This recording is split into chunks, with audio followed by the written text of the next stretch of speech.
Okay, thank you everybody for joining our branch meeting today. Our guest speaker is Liz Eshmade, okay, and she is an expert on the 1820 settlers. A couple of years ago, she did a presentation for us in Grahamstown when we were touring there.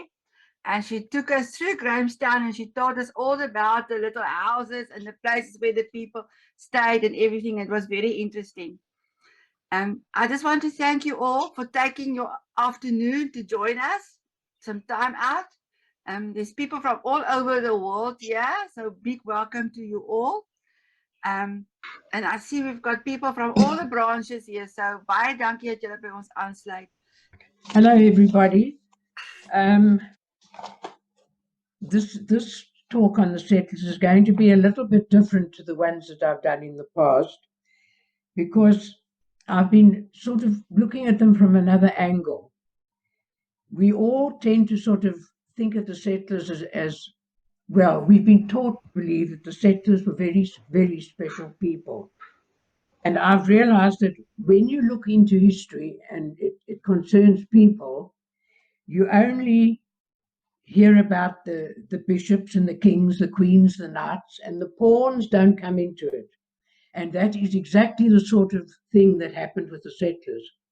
We heard all about, when we were at school, we learned all about the settler leaders. We learned all about the people of substance who came to the country, and everybody else just went by the ball. The thing was that we were taught an outline of history. We learned a bit about the Dutch. We learned about the settlers. We learned nothing about the German settlers. I don't know why. And because this accent was always on the wealthier people who were in the parties, and there weren't that many, nothing was said about the people who suffered from fire, flood, starvation, and wars, and who were really the backbone of the entire settler scheme. And that goes for the trekkers of 1836 as well, because they also went through seriously bad times. But again, we learned all about the more important people among the trekkers and not among the many others. Now, the thing is that from the many talks that I've done over the years, it's become very, very clear to me, I've talked to a lot of different people, that because of this impression that the settlers were a cut above everybody, it has almost passed into history as a fact, and it's resulted in the language groups in this country having totally misinterpreted ideas of each other, because the Afrikaans and the Dutch thought that the English were too hoity-toity when they weren't at all. Now, if we go back somewhat, times were very, very tough in the early years of the 19th century in England and in Britain generally. Many people were out of work. They were either living on funds from the parish poor funds, or they were in the workhouse. Thousands who had been fighting with Napoleon were back from the war and were no longer needed. And even military officers were laid off on half pay or even pensioned off completely with no futures. Britain, as you know, had regained the Cape Colony from the Dutch, and they were having trouble trying to keep the black tribes on the far side of the Fish River, which they were not accustomed to do, because they used to pasture their animals on this side of the river and also come to collect clay for their many rituals. So Lord Charles Somerset at that time was the man in charge of the Cape, and he sold the idea of the settlement business to the government in England. And the government thought it was a wonderful idea, and they put up £50,000, reckoning, which was a lot of money then, reckoning that it would be enough to see people through until their first crops were harvested. And it also meant, from the government point of view, that they wouldn't have to provide soldiers in volume to maintain the border. The government also insisted that the whole scheme must be finished in 6 months. Now, there were, of course, a number of thinking people, members of the English government, who were not at all excited about the scheme, and they called it hasty and ill-prepared. If you want to move a very large group of people in 6 months, is not exactly practical, not when you consider all that has to be done and done very efficiently. No thought was given, as far as we can make out, to the fact that the eastern half of the colony was very different to every way from the western half. The crops were different, the grass was different, the weather was different, and so were the people. But who cared? They needed a frontier full of people, and they weren't much fussed about what happened to them, really. Needless to say, once word got out that there was this wonderful scheme to a wonderfully verdant land of moderate temperatures and fertile soils, many people signed up. Very few had any idea of where they were going. And sadly, I have lost the list that I had of the many possible places that were identified as being where these settlers were going to go. The only one that I still have is the fact that it was considered to be an island somewhere in the south of the world.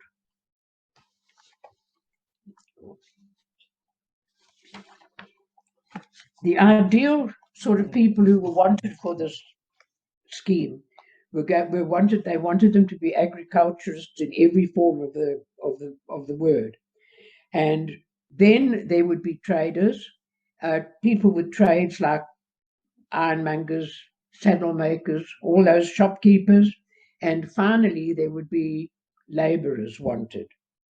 Now, the original makeup of these parties appears to have been a very, very reasonable type of person who was carefully chosen for what they could offer, and soon they were ready to sail. But in those days, as today, the press got involved.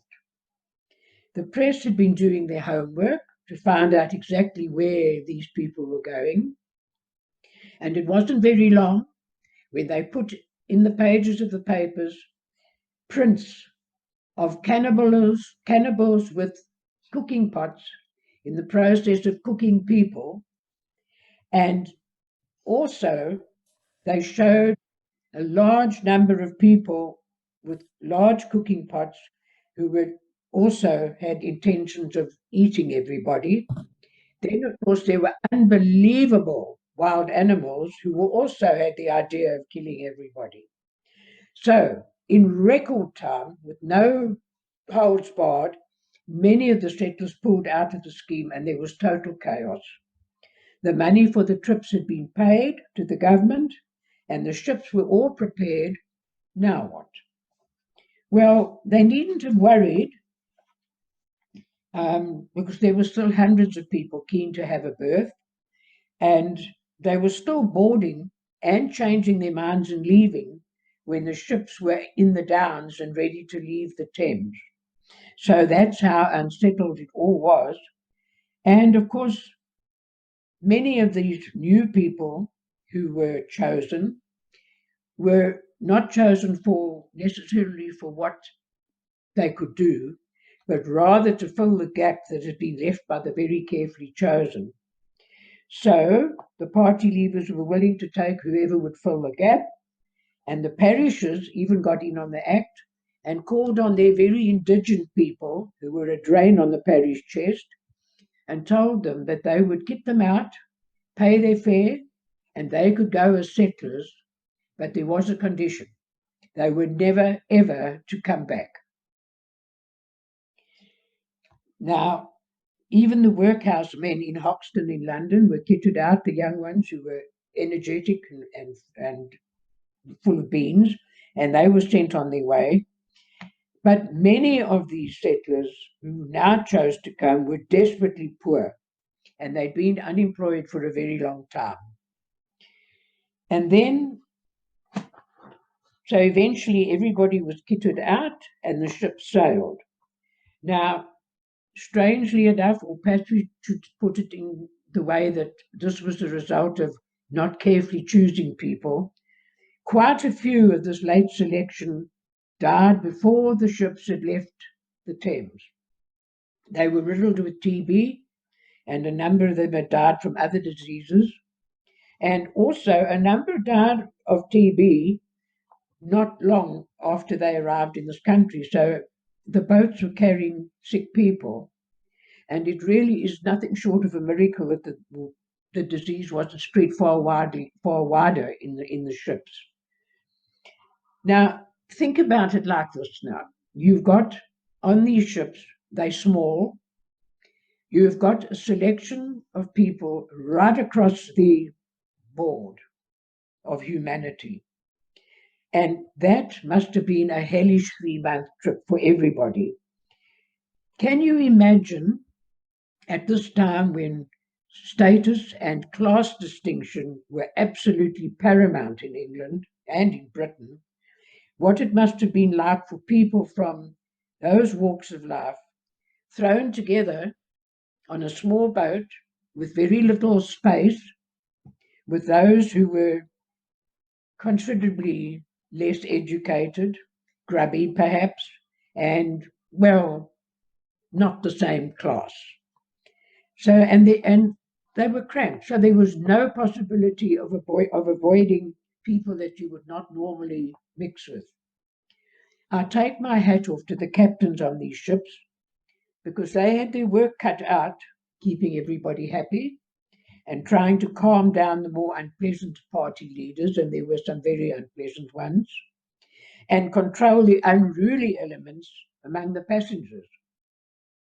Frankly, I found it noteworthy that there appears to have been no physical violence, but there was plenty of mudslinging to keep things lively. When the ships eventually arrived in Algoa Bay, it must have been a terrible shock to all of them when they looked down from the ships, and in front of them, what did they see? No harbour, no buildings, almost no people, an entire village of tents erected on the beach. They must have really felt disheartened. Then came the wait for their turn to go by wagon to their allotments on the frontier, and I think I'm correct in saying that the journey took about 9 days. But then from their tents, which were on the beach, where more or less we're just past the Campanile, is now, to the Swartkops River, was in itself a day's journey with the oxen.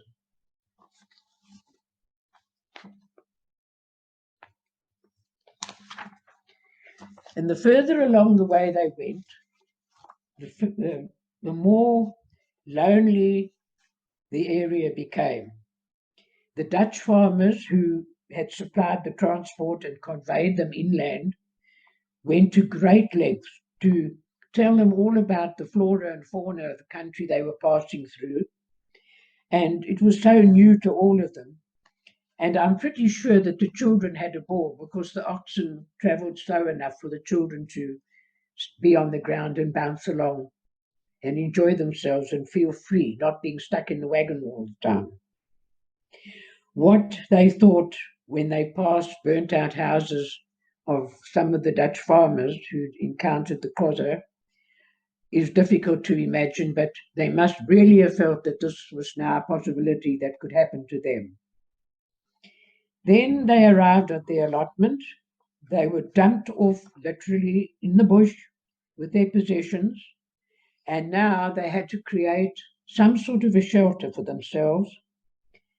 And it is documented that when the Dutch farmers bid the settlers farewell and turned to come back to the Cape, they had tears in their eyes, well knowing just what lay ahead for these people who were generally not in any way suited to their future. It was well into autumn and early winter by then, and it was urgent that suitable shelters be erected until they could consider constructing permanent homes. But how many of them knew where to start? Probably very few. Eventually, between 4,000 and 5,000 men, women, and children came to the colony. But it's a sad and appalling fact that 15 years later, a very large number of them had simply disappeared from the world, leaving not a single piece of paper with officialdom, no entries in a church register, no gravestone, nothing. It's as if they had never been here. Quite a number of them had died from diseases that were brought on by poverty and want, and others from age, because they had, in the first place, lied about their ages. Some of them were 50 when they sailed, but said they were 50 when they sailed, but they were nearer 60, which means now they would be in their 70s and certainly not in any way able to be farming. They had nothing to leave, so there were no estates to wind up. Churches were still being constructed, so many were buried on their allotments with no grave markers of any durability. And note that a number of the party leaders themselves will be found among this group. That's why even today, when farmers plough perhaps a bit too deep, they still unearth skeletons that probably belong to some of those people who simply disappeared. There were, of course, quite a lot of them who were given permission to go to Cape Town, which was really not on for anybody, but because these people's trades did not have any use on the frontier. They were jewelers, they were instrument makers, they were bookbinders. They could make a living in Cape Town, but the settlers certainly did not have the money to purchase anything of that kind. After 1823, when the last crops had failed and the £50,000 was all gone, it had evaporated. Permission was given for the settlers to move away from their allotments. And a lot of them left the frontier and moved to Grahamstown, to Cradock and Somerset East, where they established themselves in their own trades, which they were good at, and they began to thrive and provide shops and jobs for themselves and for the people around them. Many had sold their allotments to neighbours who were staying, and gradually these allotments began to develop into viable farms. Something that mustn't be forgotten is that the settlers were under the rule of the officials of the British government, and the lives of both parties were not at all easy. It's necessary that I refer again to the fact that the officials were the upper classes, and they had absolutely no idea of how other people lived or thought. If you read anything about Lord Charles Somerset, it's my personal opinion, please accept that he was arrogant and obnoxious, to say the least, and he would do almost anything to avoid having to mix with the settlers.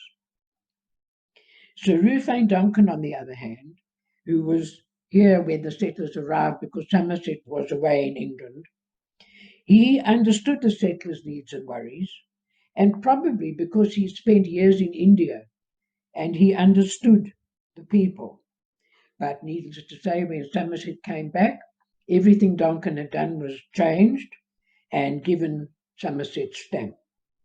Then there was a man called Harry Rivers, who became Sir Harry Rivers not many years later, for what I don't know. But he rarely ever entertained any request from a settler. If they wanted a bit more land or some assistance, he would inevitably put at the bottom of the memo before it was passed on to the powers that be that he did not think that person was worth what they were asking for, or well, he just went out of his way to be difficult, and he saw the settlers as totally difficult, obnoxious people. And if he did grant a settler something, well, believe me, it was a miracle of ginormous proportions. People went to Grahamstown to ask for food, because there was absolutely nothing. There'd been non-stop drought for 23 years. They didn't have the right crops planted initially. So all that initial crops were lost, and then came the droughts and all that sort of thing. So there was no food. But they had to go to Grahamstown to ask the magistrate for some supplies. And they had a very long wait, because the officials hoped they'd get bored and go away. But by the time 2 weeks had passed and they were still sitting on the doorstep, they realized they'd have to give them something. So a regular sort of handout was 25 grams of tea and 500 grams of oatmeal, and send them on their way. And this generous allowance had to feed 6 people. Well, it certainly wouldn't be more than 1 meal's worth. And presumably they all then had to live on tea. To be a settler, one had to be very tough to survive. And I think many of them realized early on that there was no other option, because they were not allowed to go back to England, because they didn't have money. So, and certainly the government was not paying for them to go back. So today, at this time, a lot of the results of their hard work are still to be seen. And their descendants have largely been imprinted with that work ethic.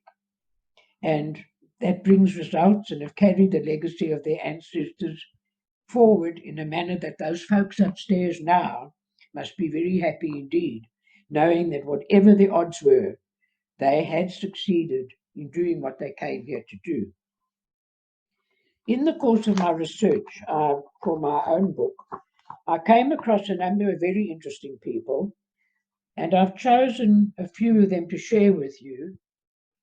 There were quite a few real characters among the settlers, and I would love to have been able to share them with you, but really it was just too much. But they were the sort of people that would definitely have been discussed over the teacups in Grahamstown. These ones that I've chosen to talk about were genuinely, really just ordinary people. Because the fortitude and enterprise they showed, they overcame the many problems and they succeeded. Then I chose one that clearly shows that even in the gravest circumstances that this family found themselves in, status had to be maintained. Class distinction had to be maintained. There are also one or two from a very long list of those who somehow survived, but whose lives also mirror the lives of a lot of the other settlers in that list. So I'm going to start off. It's a sort of a sorted selection of people that I find interesting, and I'm going to start with one who is named William Denton. Now, William Denton was an army pensioner and a labourer when he came to the Cape, and he remained a farmer. He took up farming and he remained at it. His 4 daughters married into such families as the Rippons, the Kidsons, the Wilmots, and the Guns, and he also had 2 sons. William was a veteran of Waterloo, and I will tell you how he was injured in that war in point form, to let you have a clear understanding of what exactly that man went through. He was left on the battlefield for 8 days, which is the time that it took to clear the battlefield of all the injured. He was taken to Brussels on a wagon, but when they got there, they found that the hospital was full and they couldn't see to his wounds or feed them. So they were put on a ship and sent to Antwerp, by which time he was unconscious, and he woke up in a hospital in Antwerp, and he survived. And 2-3 weeks later, he was sent back to England to the army hospital there. Now, these are a list of his wounds. 6 sabre wounds, one of which was through his right arm and deprived him of its use. Also cut his 3rd and 4th finger so he could not use his sword. We assume that this was the fingers of his left hand, but not the. His horse was shot, and he received a shot in the back of the thigh. His face was cut from temple to chin, and 4 teeth were knocked out. His helmet was hurting him, so he removed it and was stabbed above the left ear, which caused deafness and damaged his eyes, so they could never again close it. His opponent then stole his Wellington boots, and he was left among the dead and dying. He was trampled by cavalry horses, and the shoe of one of them ripped off the left leg of his trousers. Now, to have survived that is nothing short of a miracle. But one of the things that I think sort of adds to this is that people haven't changed, because his commanding officer went to the trouble of writing every single one of these wounds on his discharge papers so that nobody could steal his papers and claim his pension. See, life hasn't changed. Then we have Charles Lucas. Now, Charles Lucas was one of 3, and they took some sorting out. But this one, we know, came to the colony with Charles Campbell's party for Barville Park. But of course, soon after that party arrived, Charles Campbell was killed in a riding accident, and the party was dispersed. And it appears that Charles Lucas went farming at Walsingham. And we don't really know much about him until after the he was farming at Woodland. Sorry, oh God, my nose. And there he was until the 6th Frontier War. And at that time, it appears that he lost everything in that war, like so many of the other settlers did. And he applied for a job. So they looked around. He was then, after he'd lost everything, he was staying at Fort Waterloo, which was a fort, and he was in charge of things there, keeping it tidy, whatever, nothing terribly important. But he didn't like it there. So he wrote to the governor. Now, bear in mind, he has nothing, absolutely nothing.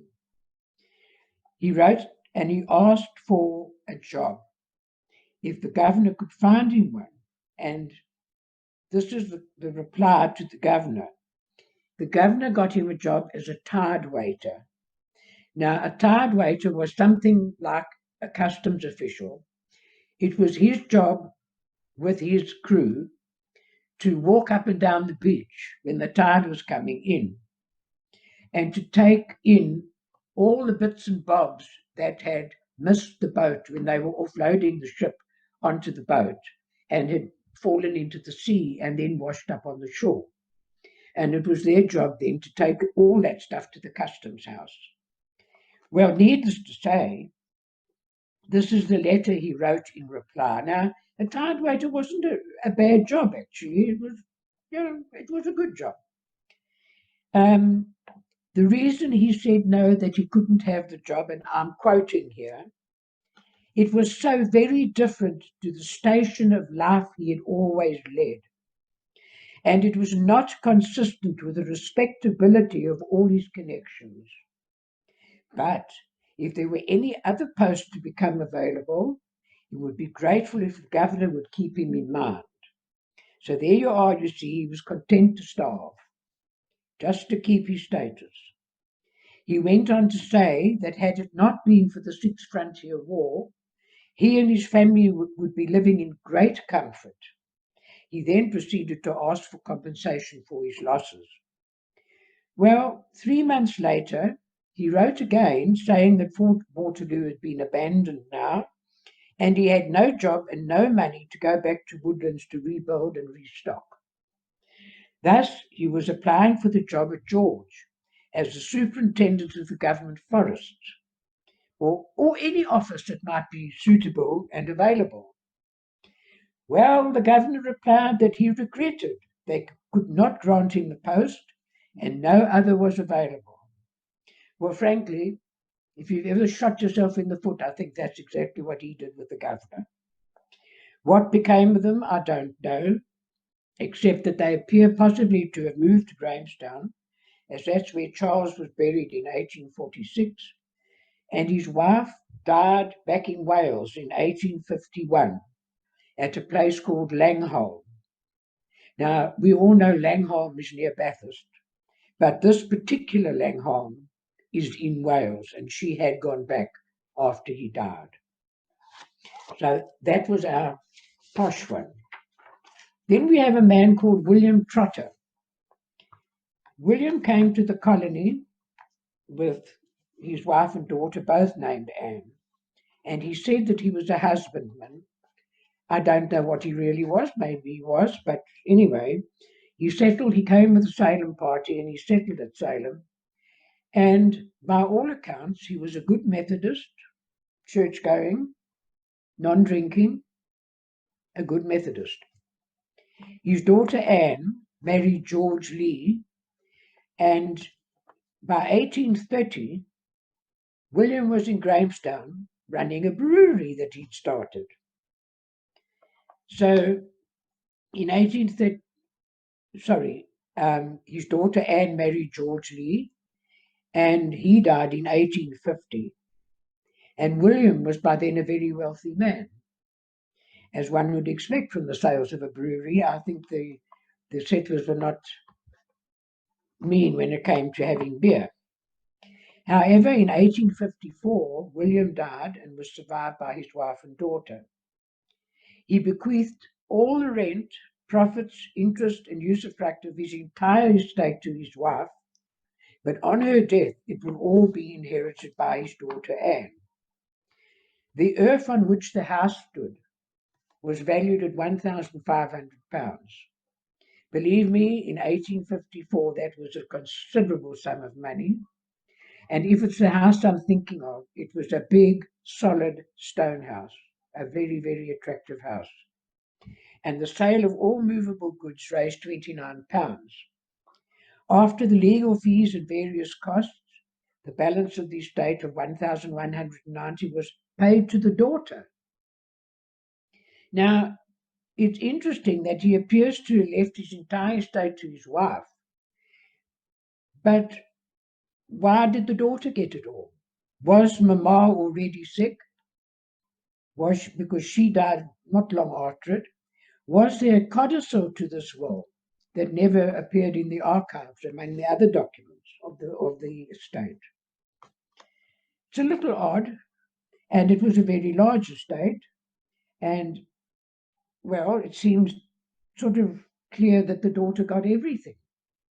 6 months later, Anne, the daughter, died, having just inherited all this money, and one must presume that the money went to the grandchildren, who were young, so it would have been kept in the orphan chamber. But the speed of the deaths of this family suggests that one should suspect consumption, or TB as it is now, had set in, and perhaps it had all started with George Lee. Perhaps that's why he died young. And it's just a pity that, having done so well, that he didn't live longer to enjoy the wealth that he had created. Then one of the ones who just appeared here, for not for long, was Thomas Foss. I chose him at random to represent some of those who named on the passenger list of 1820, but who left no sign of ever being here. No nothing, no papers, no grain stoves, no letters, no requests, no marriages, no baptism, no grants of land. There were many settlers like Thomas Foss. Where they came from, who their parents were, how old they were, what their occupation was, is a huge blank page in the Book of Life. We only know that he came with Charles Clark's party because Thomas Stubbs wrote of him in his reminiscences and stated that he travelled under the name of one of those who had dropped out. All we have is a death notice written when he died in 1844, which tells us that he was unmarried and about 43 years of age. No occupation is listed, but he did have a wagon for hire. A very lucrative business then when transport was needed by people and the military for all sorts of events. He probably made enough out of renting out this wagon to live on in a manner that suited him. His possessions tell a lot. It consisted of a wagon and gear, 13 oxen, a bedstead, a mattress, 2 blankets, 1 quilt, a box of wearing apparel, a box of sundries, 1 cross-cut saw, and 1 iron pot. Obviously, the cross-cut saw was the sort of thing that people loved to have, and that's why it was actually put on the inventory. And that is all we know of Thomas Foss and many others like him. There was another one called William Nobbs. He came with Bailey's party. He was then 31, unmarried and a farmer, and only he knows what he did or how he fared, as again, the only document for him is his death notice in the Cape Archive. It stated that he came from Norfolk and that he was about 65. And when he died, and on the 18th of October, 1847, at the residence of William Cadle, who was a blacksmith in Baird Street in Newtonade. He left no estate, but a dividend he was expected to receive from an insolvent estate. I think that would have been asking a lot. And William Cadle signed the death notice. He spent 30 years in the colony, and he left no record of his existence at all. A more interesting man by far was Thomas Price Adams. He was quite a high-up man, for if you might call it that. He was a merchant at the Priories in London. He was a wine merchant.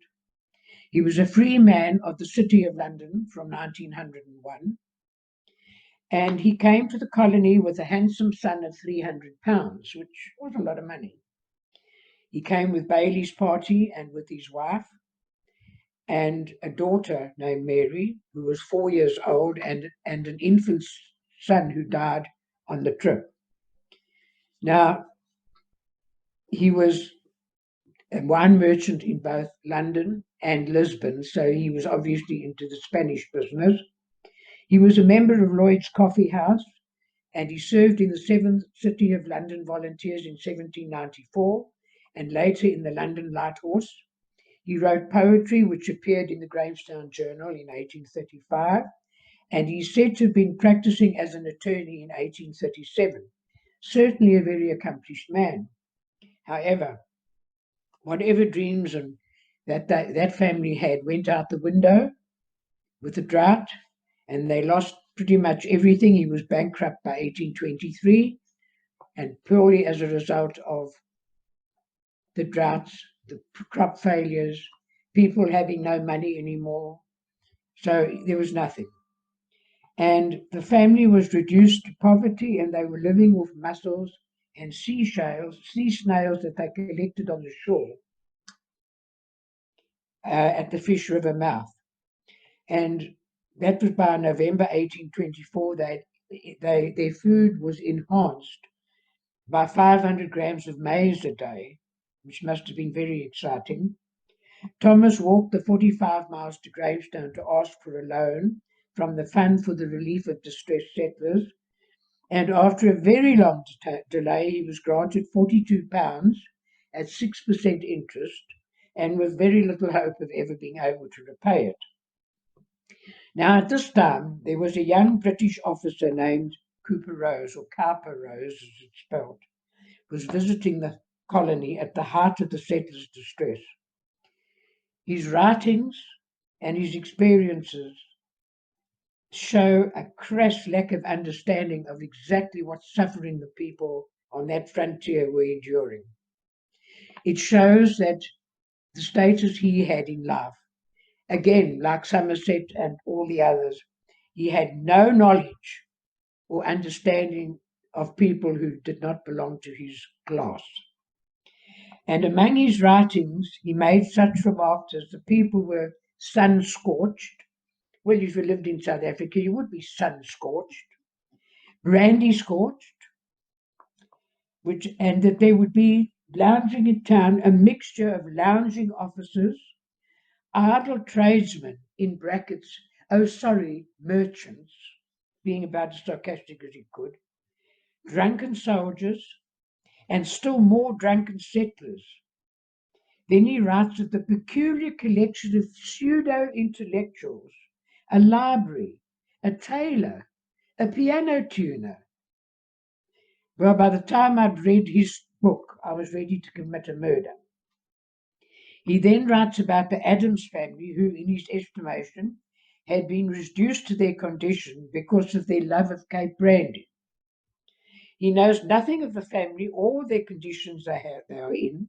Like the other settlers, they've all been enduring. He speaks of the hovel in which the family lived, and which had only a ragged blanket for a door between the living room and the bedroom. He also wrote of the ruinous and grubby state of Mary's peculiarly old-fashioned dress, and of Thomas being virtually naked when he came to the door. Well, if he was hot in his hovel, he probably took his shirt off. Strangely enough, in spite of their poverty, the family had a teacher for their children. Cooper Rose explains him either as a settler or a paid-off or deserter soldier whose social status was somewhere between that of farmer and his slaves. He has a very small salary and is fed and found in brandy. Now, Cooper Rose, I'm afraid karma caught up with him, because he arrived back in Port Elizabeth, well, by then it was Port Elizabeth, and he was on a ship, and they couldn't be offloaded because it couldn't be offloaded because the tide was running, the wind was a howling gale, and they had to stay on the boat. But because he had status as an officer, he demanded to be taken ashore. So they put him in the boat, and off they went, and the boat overturned in the breakers, and Cooper Rose was drowned. It gave me a little satisfaction. By 1828, Thomas had made a remarkable recovery, and he was again a flourishing general merchant and a schoolmaster, and he died in 1843. Then I want to tell you about the one who I think stands out in my mind as one of the bravest of the settler women, and her name was Maria Harden. When she died, she was Maria Upton. She and her husband William were both 25 when they came to the colony. They had two children, Jane, who was 4, and Martha, who was 2. And in 1821, they had another daughter called Maria, and Lydia was born in 1822. By January 1823, there had, of course, been successive crop failures, and William went to town to look for work, but there was none.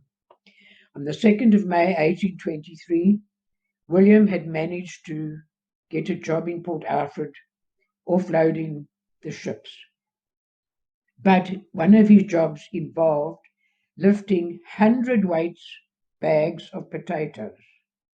Now imagine a man who's slightly built, starved, malnutrition, not eating properly, and needless to say, he did himself massive internal injuries that medical science could do nothing about. But he didn't die immediately. That's the 2nd of May. On the 9th of May, just a week later, the child Maria, who was only little, died of malnutrition, and the neighbors helped her mother make a coffin, and they buried her in the garden behind their house. She was 2. Mary Wakeford was a neighbor, and she managed to procure 25 grams of tea, a kilo of sugar, 500 grams of oatmeal and 500 grams of soga from the magistrate in Grahamstown, and she also supplied the family with milk from her cows. A subscription was opened for the family, which raised £11.15, and John Bailey authorised to advance them £1.17 from the government coffers. On the 2nd of July 1823, same year, a son was born to them whom they named William. On the 17th of August, again in 1823, William Sr. died from his injuries, and he was buried next to his child. In October, another of their children died, but which one I've not been able to allocate. That's why I'm not altogether sure that this fact is correct. John Bailey then lent Maria his wagon to go to Grahamstown to ask for help. She went on her own, leaving the children at home, in their house, little as they were, and they were kept an eye on by neighbouring settlers. She asked for passage back to England, but she was refused. She spent 2 weeks going to the magistrate every day until eventually they realised she wasn't going away, and they gave her tea and sugar and some rice. In the meantime, the long-awaited heavy rain had arrived on the frontier, and it turned into a flood. Maria's neighbours were keeping an eye on the children, and while she was away, and just in time, her neighbour Maria Heath rescued the children before the house and everything in it was swept away in the floodwaters. She returns to find all she owns gone, and another of her children, Lydia, has died of malnutrition. Neighbours once again helped rebuild her house. 3 more settlers left the allotment at Carnival, and these were granted to Maria. She was also given the allotment on which she had still lived. It was still in her husband's name. And so she had a decent 208 Morgan-sized farm, which she named Carla Farm. In June 1824, she married William Fletcher, whom she'd met in Grahamstown in 1823. And over the next several years, they had a daughter and 2 sons. In 1831, William Fletcher was summoned to Bathurst to an inquiry, and Charles Bailey, who was the field cornet, was sent to fetch him. He was at Hope Farm at the time, which was Bailey's farm, and on the way to Bathurst, he went into his own home to fetch his gun. When he came out, he was said to have been carrying it in a manner that suggested to Bailey that he was about to be shot. So he shot William Fletcher in the chest, resulting in his death some hours later, for which there was no reprimand, no smack on the wrist or anything else. In August 1831, Maria's eldest daughter, Jane, married Richard Halley. She was only 15. Then she farmed at Carnival until the start of the Six Frontier War in 1834, and then she went to Grahamstown for safety. Her home, her land, her hayricks were all burned, and 120 head of cattle was driven across the Fish River. While she was in Grahamstown, she met George Upton, whom she married on the 4th of December 1835. In December 1837, Martha married John Devine. That was the younger daughter. On the 14th of August,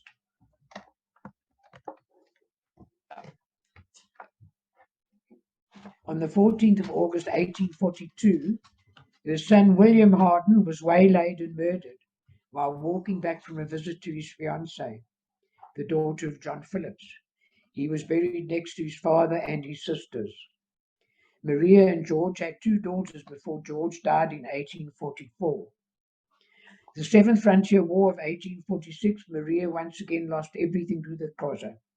This time she lost 200 head of cattle, and her compensation was 1 cow and 1 calf. In 1849, her daughter Jane, who had married Richard Halley, died at the age of 33. Martha picked up all the pieces again and continued to farm until her death in May 1857. She was 63 years old. Now that, I feel, is an awesome, awesome person who was brave enough to come and do that. Now, before I finish, I would just like to tell you a little bit about the settler revival, shall we call it.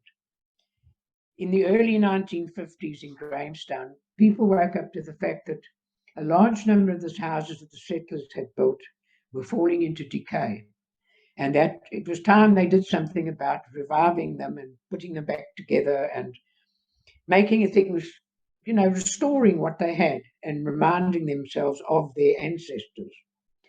Well, that brought about what only could be a settler revival of note.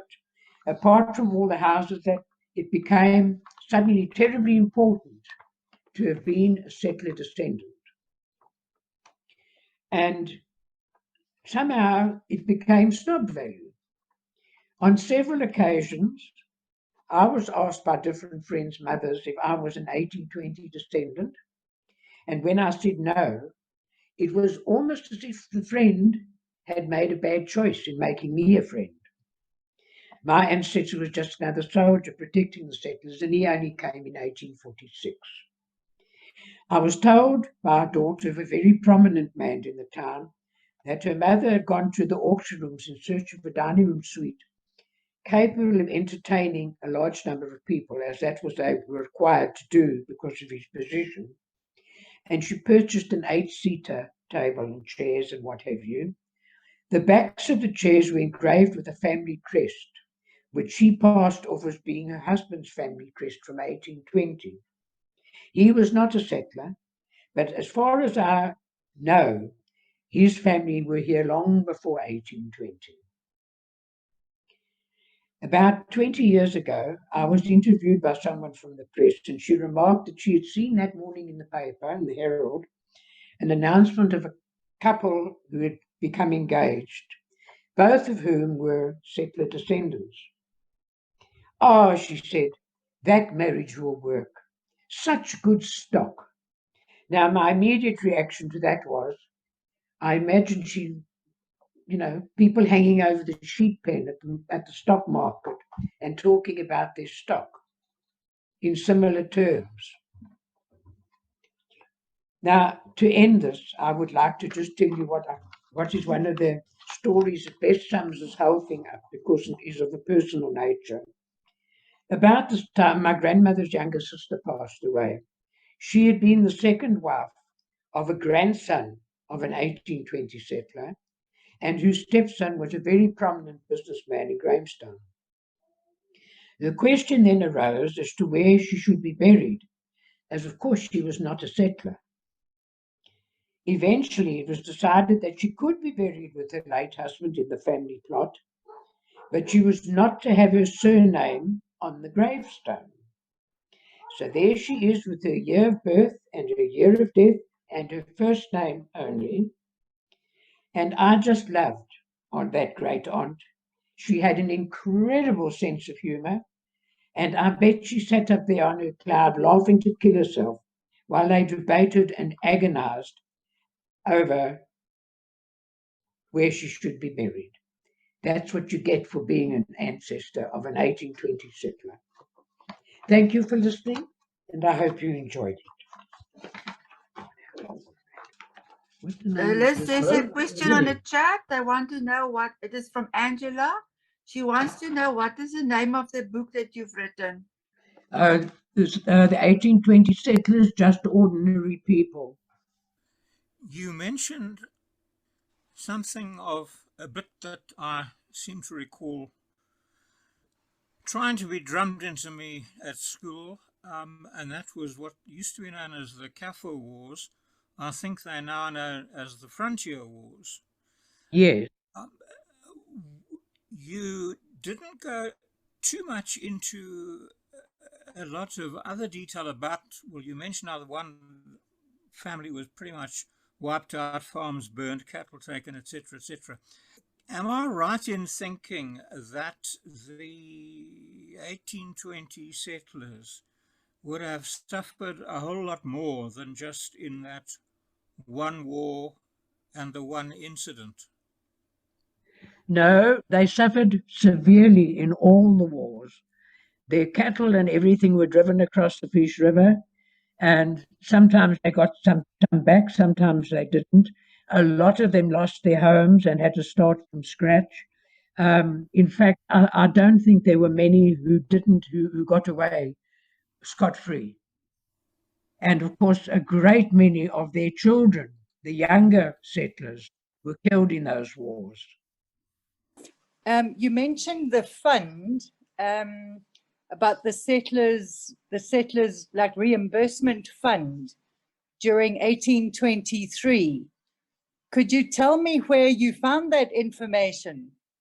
The Settlers Distress Fund. No, offhand I can't, because I've read so many books and gone into so much detail, you know, in my research, and I haven't always kept where I got that. But I know that a distress fund was set up because the 50,000 was finished, and they needed to help some of the settlers. So a very modest sum, which I can't recall now, was put up very unwillingly by the government for the settlers, but it didn't go very far. And in fact, I think it wasn't all used up before they gave them the freedom to leave the frontier. I would like to know where we could get hold of your book. Where is it available for sale? Or maybe also other books that one can recommend to really get this kind of detail about the British settlers. Well, the thing is, at the moment, my book's out of print because I'm updating it, because quite a lot of people kindly sent me additional information that I just felt needed to be added, because sometimes I'd ask a question in the story and they've answered that question, so I need to add the fact to the book. So at the moment it's not available. Most of my research onto these people has been done from the Cape Archives, from documentation that was available about these people, from letters that they wrote and all that sort of thing. And I've got the details from the archive.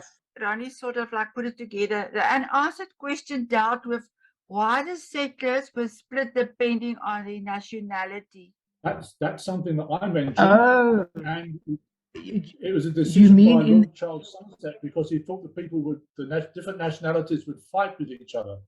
Well, the English and the Welsh were sort of thrown together, but the Irish were very definitely kept apart, because the English and the Irish hated each other for 1,000 good reasons.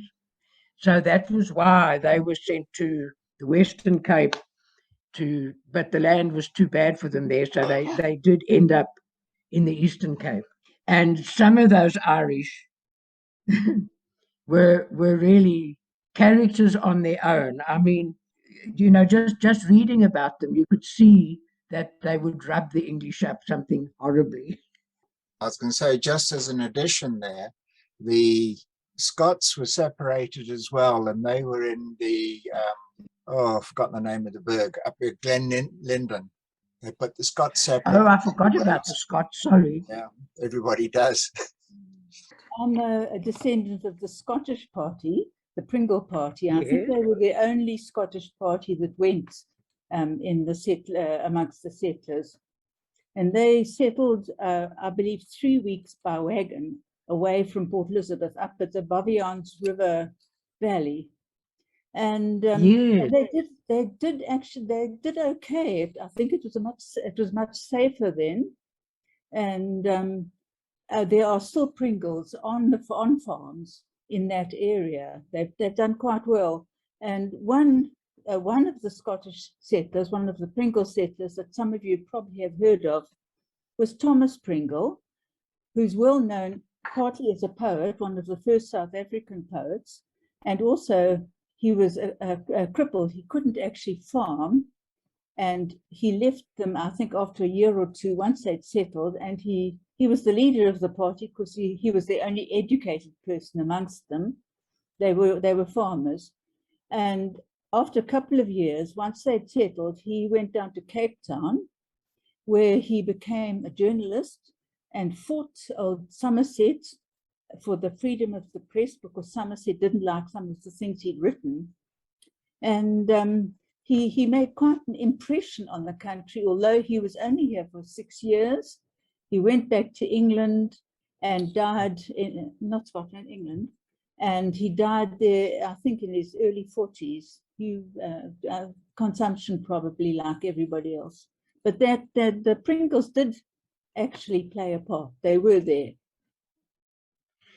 Thank you very much for that. I actually didn't know that Thomas Pringle went back to England, because I didn't do much on them, because I knew that he had been vastly written about, and I was concentrating more on those who hadn't been written about at all. But that's very interesting. Thank you for that. There was another Scottish party, and that was Russell's party, who unfortunately were on the Abiona that caught fire in the middle of the ocean. A lot of them were rescued, taken back to Scotland, and I think it was only 6 of the original members finally got out to South Africa in about October, November in that year. There was over 100 deaths on the fire on the ship. And did all the survivors come back, or did only some of them? Only 6. Did they decide it wasn't worth it? Yeah, only 6 of the original survivors went back to South Africa. Right. Nick is asking, he said, there is many 1820 settlers that went to Natal in the 1850s. Do you know why? Well, I think it was because that a lot of to start with, the trekkers had gone, and they had sort of ended up that part of the world too. And also they were starting to branch out and to look for other ways, like even it was around 1850 that a huge number of them simply left the Bathurst and Grahamstown area and went over the Fish River and went up more to East London and beyond, and then on, in other words, spreading and getting, into different things and different jobs and interests and that sort of thing. So it was largely just a simple case of moving and making a new life for yourself in a different place which you preferred. I've got a question, Liz. Why did you now get interested in the 1820 settlers if you're not a descendant?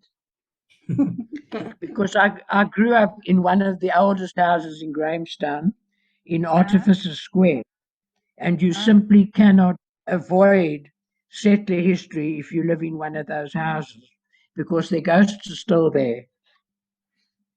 Liz, I just want to say thank you so much. I think you've given a lot of us a lot of background and stuff to think about. You think of the settlers, but you don't think about them, what they might have experienced or thought when they landed there and Algoa Bay and they saw that there was nothing. Okay. You sort of like don't think about that. And I think you've given us a lot to think about. Thank you so much for doing this talk to us. And thank you for Carol for accommodating Liz and helping us, because Carol was helping Liz there on that side. The two of them are together. And then thank you to everybody for joining today. And we're wishing you all a very Merry Christmas. And next year we will be back. Thank you.